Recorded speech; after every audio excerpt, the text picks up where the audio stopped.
So it feels like everyone you trust betrays you? Does it feel like everyone you love uses you? Do you ever find yourself wondering if this person is meant to be in your life or not? Well, lucky for you, I'll be going over the telltale signs that it's time to cut that person out and move on with your life. Sometimes you just love somebody so much and you really want them to be in your life, but that doesn't mean that they're meant to be there or that they're what's best for you or your future. And if you really honestly care about where you end up in life, it's important that you make these choices and you're able to make the hard decisions early on to get that head start. And I'm guilty of it too, just hanging on to someone that you've known for a while, you need to let go. But today we're going to be talking about how to get over that, how to realize that person's not meant to be around, or at least around you. One of the biggest things is your goals and your visions. Do you and the other person have goals and ambitions that align with one another? If not, what are you guys generally going to connect over? What is going to be the overall purpose? You guys are just going to be meeting up or hanging out and wasting time. You don't share an overall objective that you guys can work towards together that is going to lead to the betterment of you and them. So if you guys don't honestly have any goals in common or anything that you genuinely want to achieve together or build together, you need to ask yourself, why am I spending so much time with this person when I could use this time to achieve my dreams and fulfill my destiny?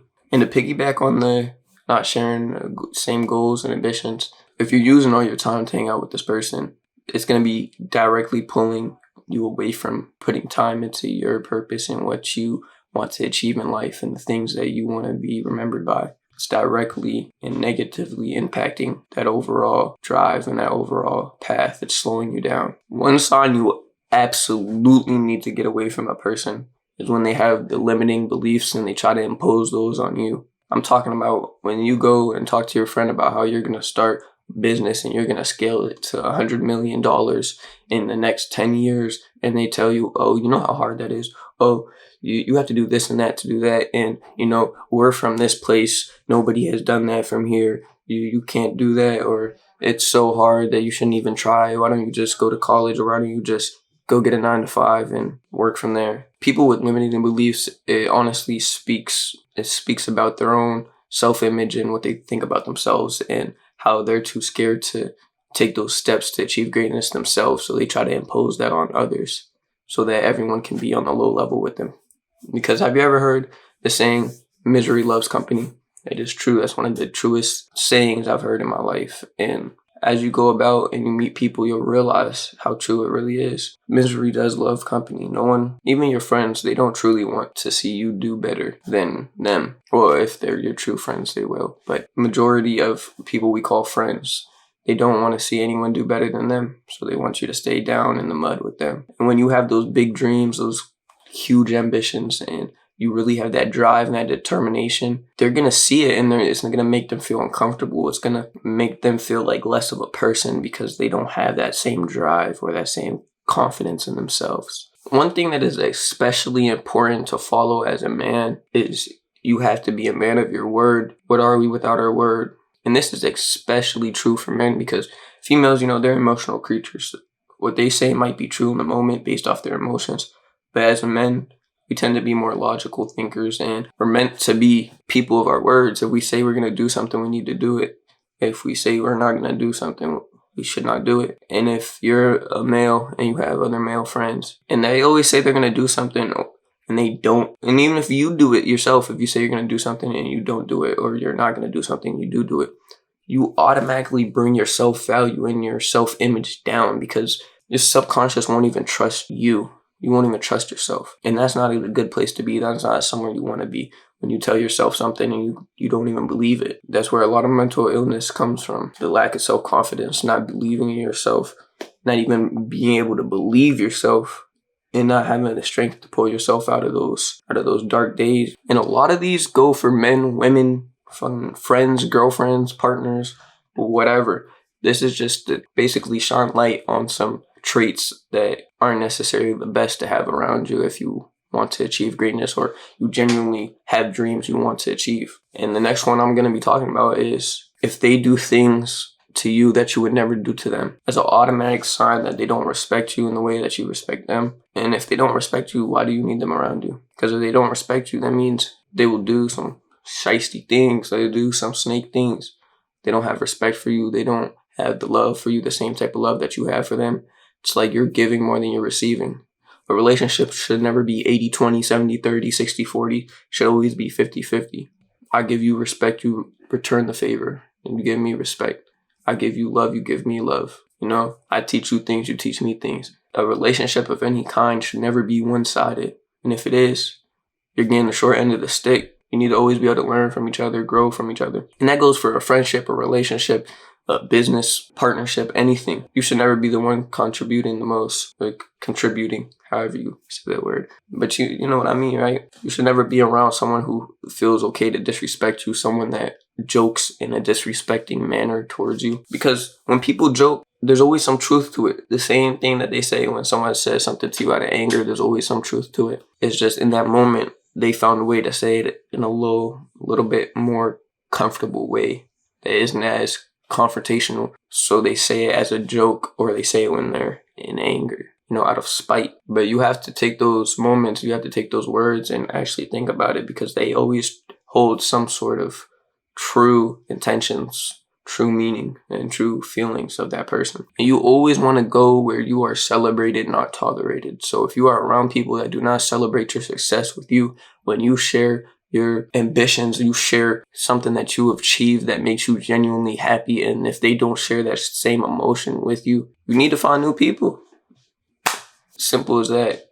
You need to find people that genuinely accept you, genuinely understand your feelings and why certain things make you so happy. And if they truly care about you, they will be happy with you. They will celebrate you. And you want to be around people that do that, that make you feel good. That just being around people that celebrate your success will make you want to push for more success. You'll have that drive just that much more because you have a support group. You have people behind you that you know are going to hold you accountable. You don't want those friends that are cool with whatever you do. Like if you say you're going to be able to run 5 miles straight and you don't do that and your friends don't hold you accountable to that, those aren't the people for you. They're allowing you to be a slacker, to be lazy. And on the same end, if you say you're going to do something and you do achieve it, you need to be around people who celebrate you for that. Now, don't get me wrong. You shouldn't get all of your motivation, all of your drive, all of your purpose from other people or from outside sources. Your drive should really be from within yourself. But that doesn't mean the people in your life shouldn't celebrate you as well. One of the biggest things, and I cannot stress this enough, you do not want to be around lazy people. You are a collection of the 3 to 5 friends that are closest to you. So if you're around all lazy people, it's gonna rub off on you, and you're gonna tend to become lazier and become a lazy person overall and not achieve as much as you're capable of. You know how sad it would be to die and know that you never reached your full potential, to know that you never achieved the things that you said you would, that you truly wanted to in your heart. Imagine you die and you never found your purpose. That's sad. It's quite sickening, honestly. It would mean you lived a whole life without any fulfillment. And that's not something I want to personally do. I don't know about you, but that doesn't sound appealing to me in the slightest. Just like being average, it does not sound appealing in the slightest. Me, you, and the next, we're all meant for greatness. But it's up to us to achieve that. It's up to us to put in the work to realize that goal, to obtain that goal, to find our purpose and our way of life. And you need to be around people that are motivated just as much as you, or more so you can build off of each other and build off of each other's success. And if 2 people are motivated, it's just that much easier to build something if you want to do something together. You know, it's so much easier when the whole group or the whole collection of people that you are around are motivated, high value individuals. That's what you want. You want people around you who are better than you in certain things, people around you who are smarter than you in certain things, so you can always learn from each other. You don't want to be the smartest in every room, the richest in every room, the strongest in every room. It's a quote that I once read. It said, if you're the smartest person in that room, get the hell out of that room. And I wholeheartedly agree with that, because there's nothing that you can learn from these people if you are the pinnacle of the group in every way. That's not where you want to be.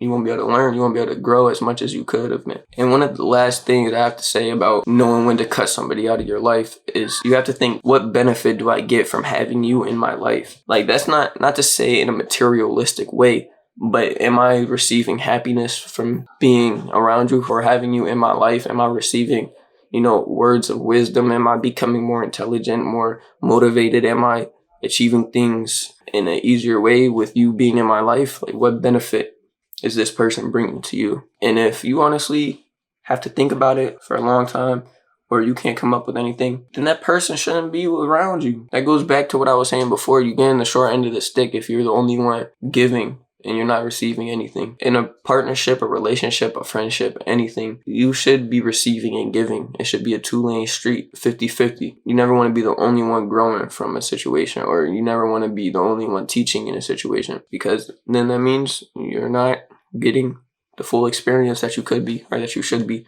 And you're robbing yourself of overall achievement, overall growth that you could be getting if you had the right people around you. And I promise you, it's going to get lonely when you cut off people that aren't meant for you, the people that don't have that drive for success, that passion, people who don't want to find their purpose, that are okay with being average. It's going to get lonely. But eventually those people will come who do have that drive for greatness, who do want to be something in life. Those people who don't want to be average, those people who will put in the work to reach the top, they'll come.